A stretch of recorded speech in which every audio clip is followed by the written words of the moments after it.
Quero trazer uma pequena palavra aqui hoje à noite, antes da ceia.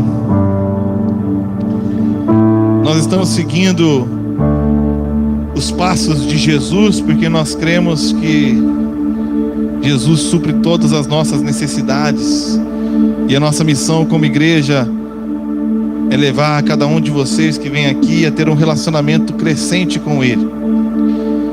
Nós estamos aqui há mais de meses estudando a história de Jesus, a passagem dele e a história dele. Nesse momento aqui, Jesus começa a ampliar o seu leque de discípulos. Eu queria ler com vocês a partir do versículo 43, João 1, 43. Quando o texto diz assim: no dia seguinte, Jesus decidiu partir para a Galileia. Quando encontrou Felipe, disse-lhe: siga-me. Felipe, como André e Pedro, era da cidade de Betsaida. Felipe encontrou Natanael e lhe disse: achamos aquele sobre quem Moisés escreveu na lei e a respeito de quem os profetas também escreveram, Jesus de Nazaré, filho de José. Então perguntou Natanael: Nazaré? Pode vir alguma coisa boa de lá? Disse Felipe: vem e vê. Ao ver Natanael se aproximando, disse Jesus: aí está um verdadeiro israelita, em quem não há falsidade. E perguntou Natanael: de onde você me conhece? Jesus respondeu: eu o vi quando você ainda estava debaixo da figueira, antes de Felipe o chamar. Então Natanael declarou: mestre, tu és o Filho de Deus, tu és o Rei de Israel.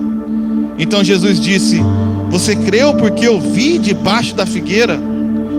Você verá coisas maiores do que essa.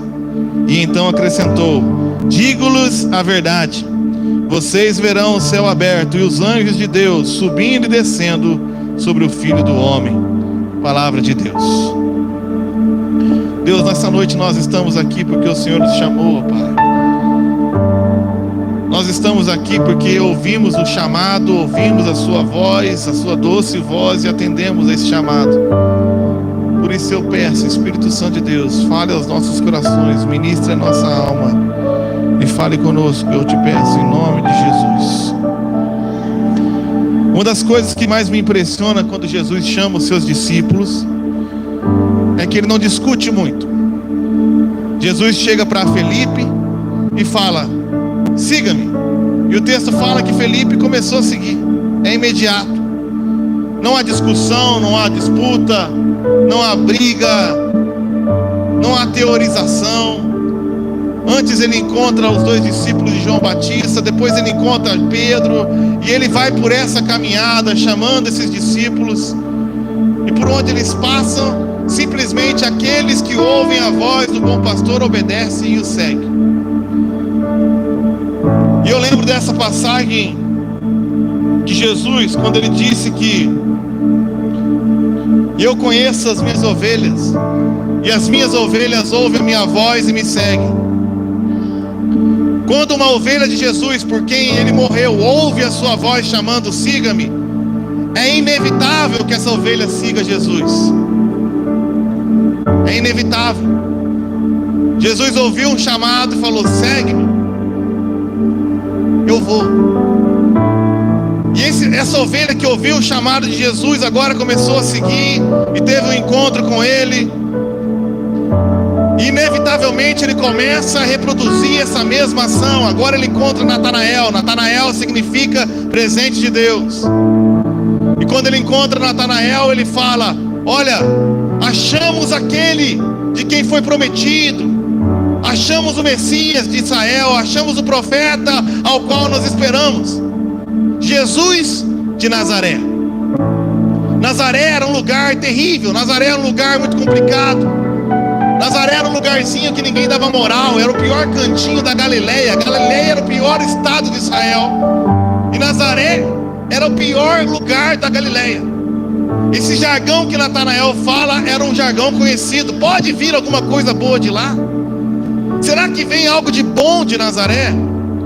Imediatamente quando ele ouve falar que Jesus era de Nazaré, ele já lembra do jargão. E aqui a gente começa a aprender algumas coisas sobre Deus e sobre como Deus faz as coisas. Porque tem muita gente que tem perdido o sobrenatural de Deus, porque tem esperado o espetacular, o grandioso, o estrondoso. Deus gosta de se esconder nas pequenas coisas.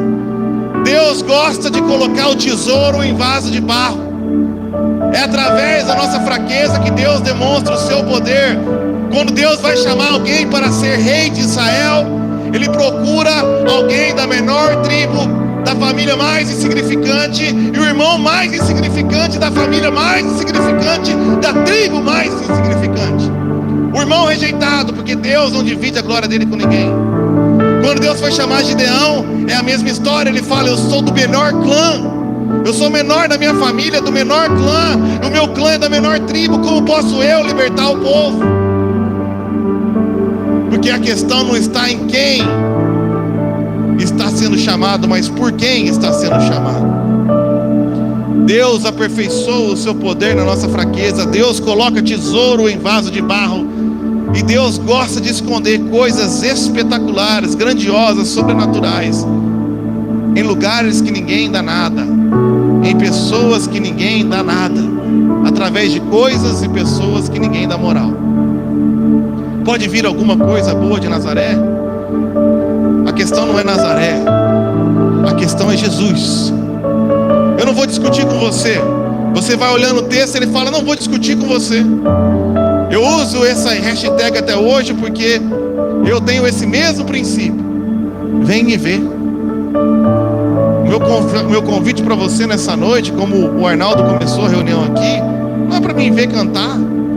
Eu não tenho nada de bom para oferecer, não para ouvir a mensagem. Que mensagem espetacular vai sair? Não tem. Mas a minha esperança é que você entre nesse lugar e comece a contemplar Jesus Cristo de Nazaré. Porque Ele está aqui desde o começo da reunião, desde as 9 da manhã, quando eu me juntei nesse quarto e comecei a orar por cada pessoa que está sentada aqui. Porque você não veio aqui para ver quem está andando, quem está saindo, quem está olhando para lá, quem está a cor da parede, a cor da luz. Você veio para ver Jesus, e Jesus está nesse lugar. Você foi chamado por Ele, e Ele já está aqui aguardando você. Vem e vê Jesus, porque Ele está nesse lugar. Você repara que Natanael não discute com ele. Natanael fala assim, simplesmente segue, e vai andando com Felipe, que o convidou. E o texto diz que quando ele olha para Jesus, Jesus é que vê ele. E ali ele se espanta, porque Jesus fala: eis aqui um verdadeiro homem, um verdadeiro filho de Israel, em quem não há falsidade. Natanael achou que saiu do seu lugar para ir encontrar e conhecer Jesus, mas a verdade é que quando ele chegou lá, ele descobriu que Jesus já o conhecia. Esse foi o primeiro espanto de Natanael. De onde você me conhece? Desde o ventre da sua mãe eu te conheci, e te separei profeta das nações. Jeremias capítulo 3. Não foste vós que escolheste a mim, fui eu que escolhi você. O amor de Deus por nós se demonstra no fato de que não é você que ama a Deus, mas é Ele que te amou antes da fundação do mundo. Ele te conheceu antes de você sequer imaginar quem era Deus. Deus já conhecia você. Às vezes a gente foi ensinado a dizer que nós estamos buscando a Deus, quando na verdade o Evangelho nos ensina que é Deus que está buscando o homem. É Deus que desceu do céu e veio nessa terra. Ele que encarnou aqui entre nós. Ele que andou 3 anos e meio comendo, bebendo e passando todo tipo de necessidade. Foi Ele que morreu por você. Foi Ele que foi no inferno. Foi Ele que ressuscitou. Foi Ele que enviou o Espírito Santo. Foi Ele que levantou apóstolos e profetas. E foi Ele que te chamou de dentro: me segue, porque eu já te conhecia. Eu já te conheço. Deus já te conhece. Então Natanael fica ali espantado com aquela situação, quando ele percebe que já era conhecido por Jesus, então ele espanta e fala: hoje tu és verdadeiramente o rei de Israel. Não, antes ele pergunta: de onde você me conhece? Jesus respondeu: eu o vi quando você estava debaixo da figueira. Antes de Felipe te chamar, eu te vi. Então Natanael declarou: mestre, tu és o filho de Deus, tu és o rei de Israel. Então Jesus disse: você crê porque eu disse que te vi debaixo da figueira? Você verá coisas maiores do que essas. Então acrescentou: digo-lhes a verdade, vocês verão os céus abertos e os anjos de Deus subindo e descendo sobre o Filho do Homem. Sabe uma coisa interessante sobre essa história? É porque tem um quezinho diferente na vida de Natanael. A figueira, segundo Miqueias capítulo 4, versículo 4, a figueira, segundo 1 Reis 12, não precisa abrir, era um lugar onde os verdadeiros israelitas separavam para encontrar com Deus. Eles tinham esse costume, usava a grande sombra dessa árvore frondosa e ali se reunia e buscava a presença de Deus em intimidade, no secreto. O que Jesus está falando para ele aqui é que eis aqui um verdadeiro israelita que não tem falsidade, porque naquele momento em Israel as pessoas não se reuniam mais ali para orar ao Senhor, mas se reuniam para se aparecer diante das outras. As reuniões e os cultos e as celebrações agora eram ambientes de demonstração de santidade, demonstração de glória própria. Então ninguém mais queria ficar orando debaixo da figueira. As pessoas queriam ir para o templo, se aparecer. Hipócritas, falsos, raça de víbora, falando que ia para o templo para glorificar a Deus, na verdade ia no templo para buscar algum pinguinho de glória própria. E ele vira para Natanael e fala: esse cara aqui é sem falsidade, esse cara aqui é sincero. E se ele fala que viu debaixo da figueira, provavelmente viu Natanael orando debaixo da figueira, orando com sinceridade, orando sem falsidade, na presença de Deus. Eu te vi orando, eu te vi me buscando, eu vi o teu clamor, eu vi quando você chorou, eu vi quando você me buscava, eu vi quando você foi sincero na minha presença.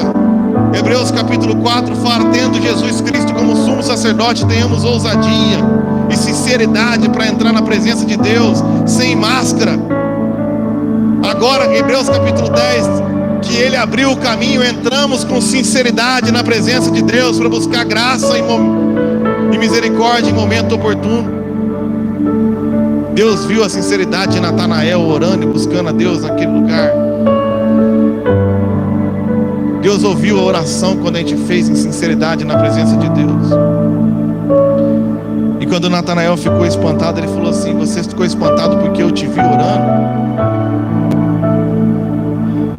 Mas se você crer, você verá os céus se abrindo, você verá os anjos de Deus subindo e descendo sobre o Filho do Homem. Talvez Natanael estivesse lendo o texto de Gênesis capítulo 28. Gênesis capítulo 28 é a passagem onde Jacó viu. Talvez debaixo daquela figueira ele estava refletindo a respeito das promessas de Deus, a partir do versículo 12.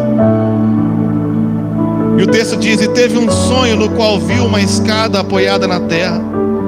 O seu topo alcançava os céus e os anjos de Deus subiam e desciam por ela. Ao lado dele estava o Senhor, que lhe disse: eu sou o Senhor, o Deus de seu pai Abraão e o Deus de Isaque. Darei a você e a seus descendentes a terra na qual você está deitado. Seus descendentes serão como o pó da terra e se espalharão para o oeste, para o leste, para o norte e para o sul. Todos os povos da terra serão abençoados por meio de você e da sua descendência. Eu estou com você e cuidarei de você aonde quer que eu vá. Eu trarei de volta esta terra, não deixarei enquanto não fizer o que prometi. E quando Jacó acordou do sono, disse: sem dúvida o Senhor está nesse lugar, mas eu não sabia. Talvez você esteja nessa noite aqui, ou esteve no seu quarto de oração como Jacó, preocupado se o Senhor cumpriria as promessas que Ele disse, e veio aqui tentar buscar a Deus, o que o Senhor me colocou nessa noite para dizer é que antes é que Ele viu você orando lá e perguntando das promessas. Ele viu quando você foi sincero na sua oração. E Ele manda dizer que mesmo que uma mãe se esqueça dos seus filhos, eu jamais me esquecerei de ti. Porque o nosso relacionamento não está baseado no nosso amor por Ele. O nosso relacionamento está baseado no amor dele por nós. Um dia as pessoas vão ter que entender que o verdadeiro evangelho, 1 João capítulo 4, versículo 10, nisso consiste o amor, não em que nós tenhamos amado a Deus, mas que Ele nos amou e enviou o seu Filho como propiciação pelos nossos pecados. Versículo 19, nós amamos porque Ele nos amou primeiro. João capítulo 15, versículo 13, ninguém tem maior amor do que aquele que dá a sua vida pelos seus amigos. E vocês serão meus amigos se fizerem o que eu lhes ordeno. Já não chamo de servo, porque o servo não sabe o que faz o seu senhor. Em vez disso eu tenho chamado de amigo, porque tudo que ouvi do meu Pai eu lhes fiz conhecido. Vocês não me escolheram, eu os escolhi, para irem e darem fruto, fruto que permaneça, a fim de que o Pai lhes conceda o que pedirem em meu nome. Efésios capítulo 1, versículo 4. Porque Deus nos escolheu nele antes da fundação do mundo, para sermos santos e irrepreensíveis em sua presença. Em amor nos predestinou para sermos adotados como filhos por meio de Jesus Cristo, conforme o bom propósito da sua vontade, para o louvor da sua gloriosa graça, ao qual nos deu gratuitamente no amado. João capítulo 10, versículo 14. Eu sou o bom pastor, eu conheço as minhas ovelhas e elas me conhecem, assim como o Pai me conhece e eu conheço o Pai, e dou a minha vida pelas ovelhas. Tenho outras ovelhas que não são desse aprisco, mas é necessário que eu as conduza também. Elas ouvirão a minha voz e haverá um só rebanho e um só pastor. João capítulo 10, versículo 27. As minhas ovelhas ouvem a minha voz, eu as conheço e elas me seguem. Eu lhes dou a vida eterna e elas jamais perecerão. Ninguém as poderá arrancar da minha mão. Meu Pai que as deu para mim é maior do que todos, e ninguém as pode arrancar da minha mão.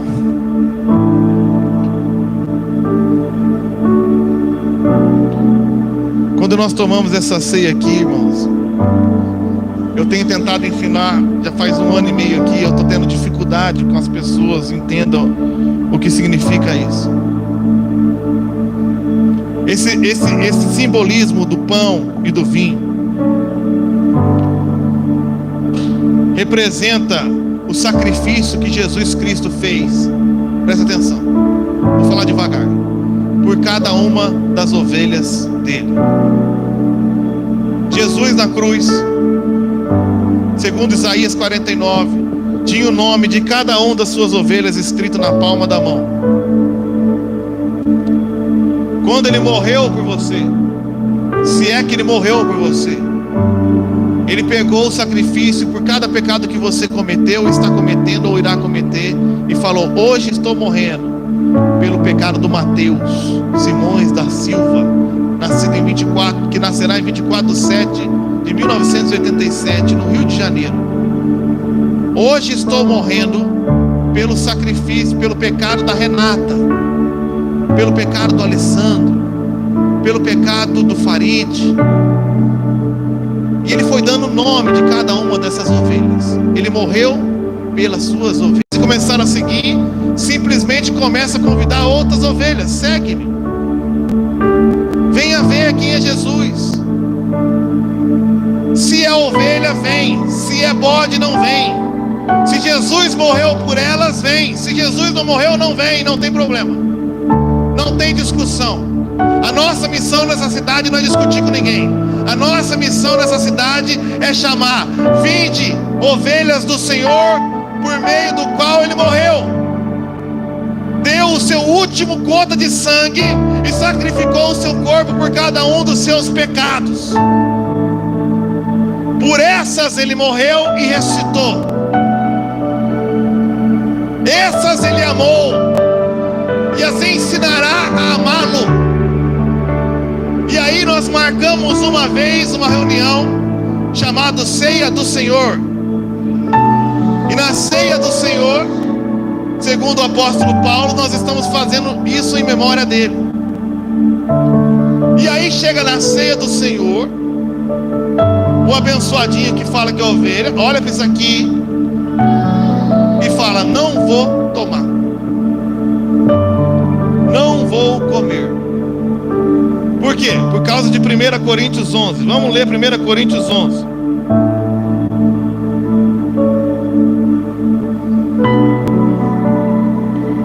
Versículo 23. Porque eu recebi do Senhor o que eu também ensinei, que o Senhor Jesus, na noite que foi traído, tomou o pão, tendo dado graças, o partiu e disse: tomai, comei, isto é o meu corpo que é partido por vós, fazei isso em memória de mim. Semelhantemente também, depois de ceiar, tomou o cálice, dizendo: este cálice é o novo testamento do meu sangue, fazei isso todas as vezes que beberdes em memória de mim. Porque todas as vezes que comerdes este pão e beberdes este cálice, anunciais a morte do Senhor até que ele venha.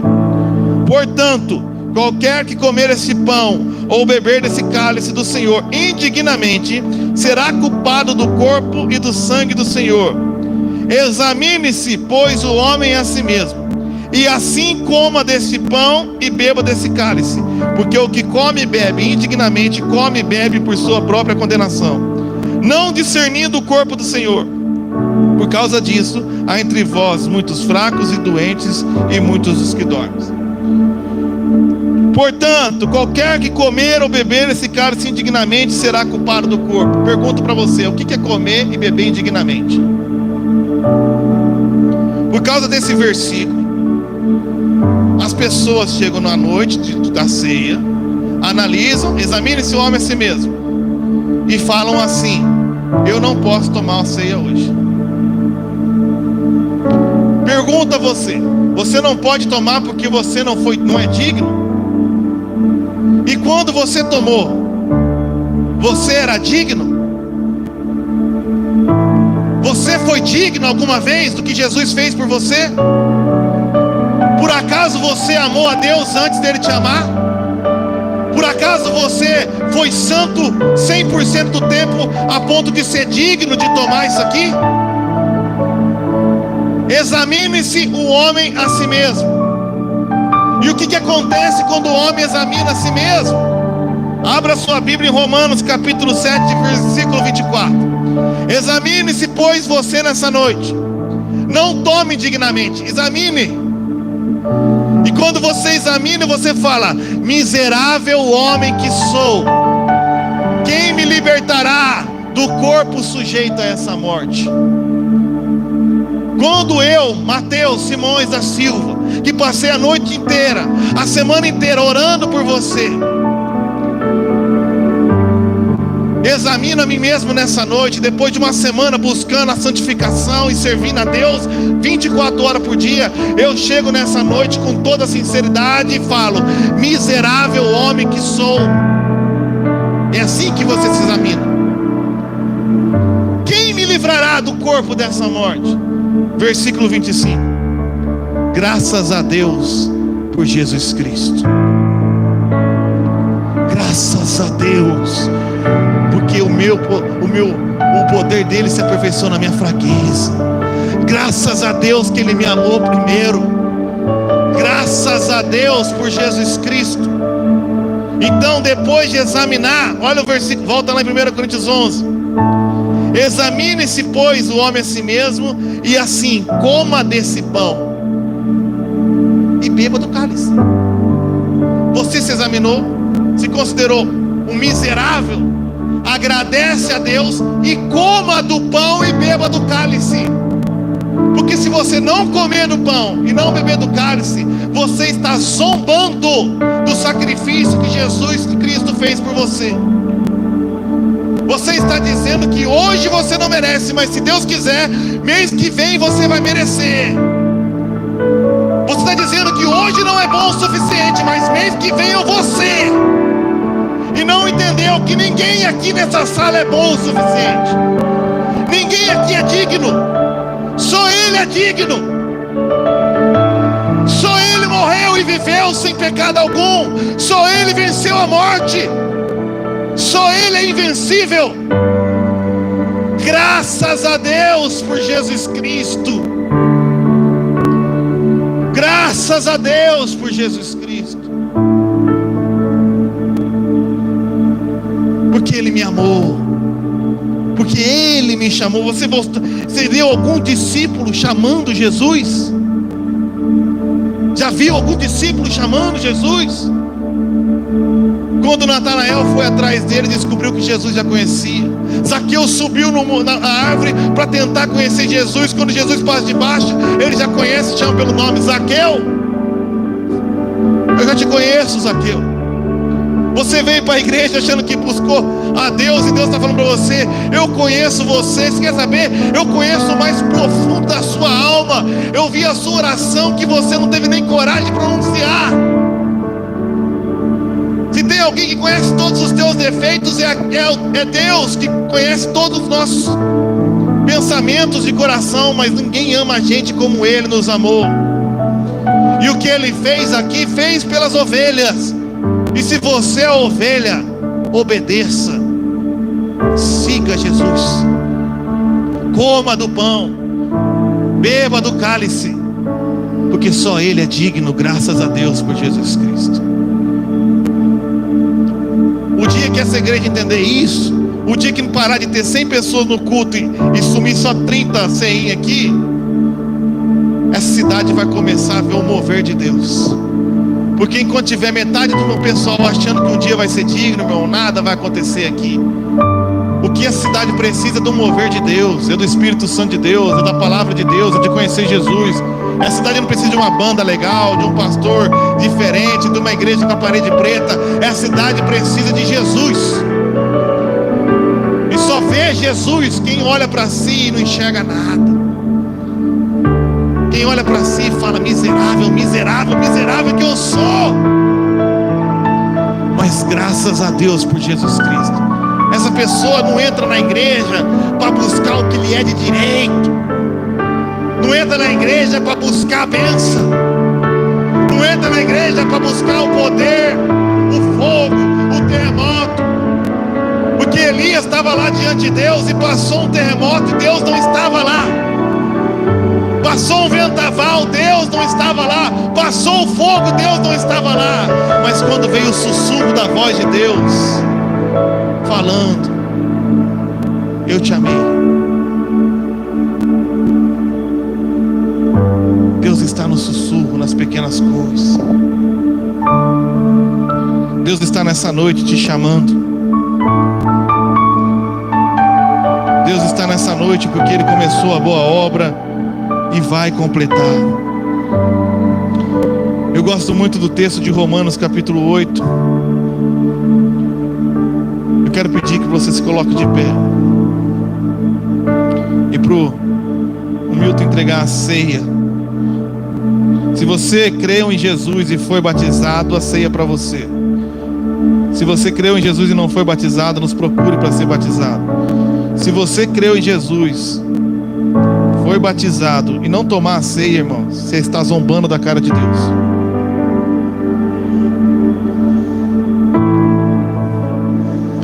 Você está zombando da cara de Deus. Você está cuspindo no sacrifício que foi feito por você. Eu sei que tem muita gente que acha que foi chamada por Jesus, mas não foi. Mas se você ouviu a voz de Jesus lá no teu interior, chamando você pelo nome, você tem que sair daqui com a mensagem mais simples que eu já preguei nessa igreja, pensando uma coisa: foi por mim que Ele morreu. E aquele que começou a boa obra é fiel e capaz de completá-la. E olha esse texto em Romanos 8, capítulo 29. Eu estava olhando ele antes de vir para cá. Eu conheço esse texto de cor, mas... E eu comecei a chorar. Eu comecei a chorar, meus irmãos, porque o que Deus quer fazer aqui nessa cidade eu não tenho condições de fazer. O que Deus quer fazer através da minha vida, eu não tenho condições de fazer. O que Deus disse para mim que vai fazer no nosso meio, a gente não tem condições de fazer. Mas eu comecei a chorar porque o texto fala assim: aqueles que de antemão conheceu, também os predestinou para serem conformes à imagem do seu Filho, a fim de que ele seja o primogênito entre muitos irmãos. Então, aqueles que Deus conheceu antes da fundação do mundo, predestinou para ser imagem do Filho dele. Poxa vida, eu comecei a pensar: Deus me predestinou antes da fundação do mundo para ser igual a Jesus. Eu estou 15 anos no ministério e até agora não pareço. E ele começa no 30: e aos que predestinou, também chamou. Eu fui chamado.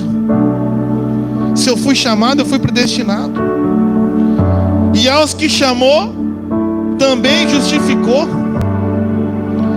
E aos que justificou, também glorificou. Ficou algum para fora, Reinaldo? Algum que foi chamado ficou para fora? É português. Aos que chamou, alguns justificou. Aos que chamou também. Se você foi chamado por Deus, você também vai ser justificado. E se você foi justificado por Deus, você vai ser glorificado. O que ele está dizendo é o seguinte: eu comecei o trabalho, eu vou cuidar do meio do trabalho, eu vou completar o trabalho. Você está entendendo? Então no 31 ele fala: o que diremos, pois, diante dessas coisas? Se Deus é por nós, quem será contra nós? Se Deus é por mim, quem vai ser contra mim? Aquele que não poupou a seu próprio Filho, mas entregou por todos nós, como não nos dará juntamente com Ele de graça todas as coisas? Quem fará alguma acusação contra os escolhidos de Deus? Quem pode acusar Natanael? Quem pode acusar Felipe? Quem pode acusar Pedro se foi Jesus que chamou? Pode acusar? Quem pode acusar você? Quem pode? Se é o próprio Deus que os justifica, quem me condenará? Foi Jesus Cristo que morreu, e mais, que ressuscitou, e mais, está à direita de Deus, e mais, também intercede por nós. Quem nos separará do amor de Deus que está em Cristo? Será que a tribulação vai me separar? Será que a angústia? Será que a perseguição? Será que é a fome? Será que é a nudez, o perigo, a espada? Pois como está escrito: por amor de ti enfrentamos a morte todos os dias. Nós somos considerados como ovelhas destinadas ao matador. Mas em todas essas coisas somos mais do que vencedores, por meio daquele que nos amou, daquele que me amou, por meio do amor dele. Não por meio do teu amor, por meio do amor dele eu sou mais do que vencedor, sustentado pelo amor dele. Por isso eu estou convencido de que nem a morte, nem a vida, nem anjos, nem demônios, nem o presente, nem o futuro, nem quaisquer poder, nem altura, nem profundidade, nem qualquer outra coisa na criação será capaz de nos separar do amor de Deus que está em Cristo Jesus, nosso Senhor. Nada será capaz de nos separar do amor de Deus que está em Cristo Jesus. Nada pode vencer o amor de Deus que está em Cristo Jesus por mim e você, pois Ele é invencível, inigualável. Se Ele decidiu amar você, Ele vai vencer. Se Ele decidiu amar você, você vai vencer nele. É baseado no amor dele por nós que nós estamos aqui nessa noite amando a Ele. Então, na noite em que Jesus foi traído, Ele pegou o pão e falou: esse é o meu corpo que foi dado por vocês. Deus deu o corpo por você e você não vai aceitar? Deus deu o corpo dele por você e você vai falar hoje não? Ou ele não deu por você, ou ele deu por você. Você tem dois caminhos. Porque se ele deu o corpo dele esmagado por você, não comer do pão é cuspir na cara de Deus e no sacrifício que ele fez por você. Eu pergunto, Jesus morreu por você? Jesus foi esmagado por você? Jesus foi torturado por você naquela cruz? Então coma do pão. Coma do pão.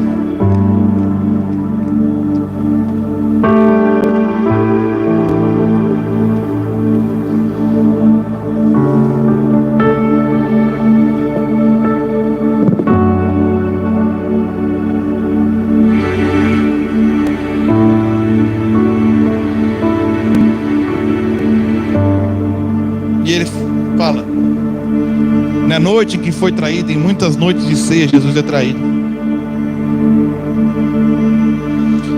Ele falou: esse é o meu sangue que eu dei por vocês. Não despreza isso. Não zomba disso. Não tome achando que é pouca coisa. Não tome achando que você merece. Mas é lamentável Deus derramar o sangue por pessoa que zomba do sangue de Jesus. Por isso a igreja está doente. A igreja está doente porque está cheia de gente que acha que merece. É nojento. Eu tenho nojo de alguns cultos que eu assisto. Eu tenho nojo de algumas orações que eu ouço. Imagina Deus.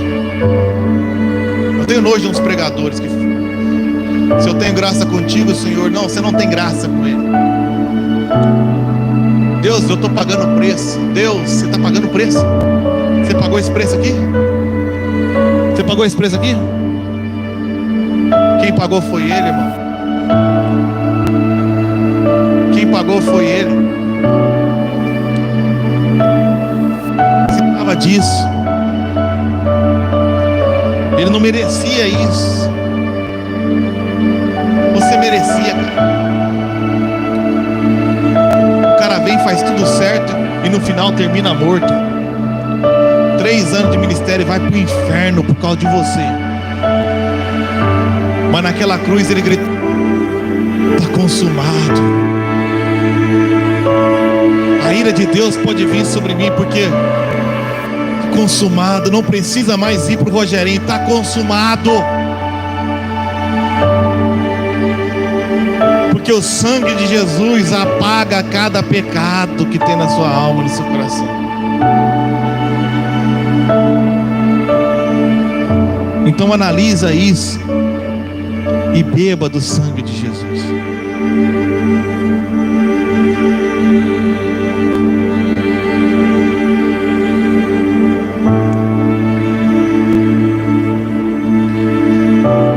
E agora começa a pensar: graças a Deus por Jesus Cristo. Graças a Deus por Jesus Cristo, porque eu não tenho condições, eu não mereço nada do que o Senhor tem me dado. Graças a Deus porque Ele morreu. A morte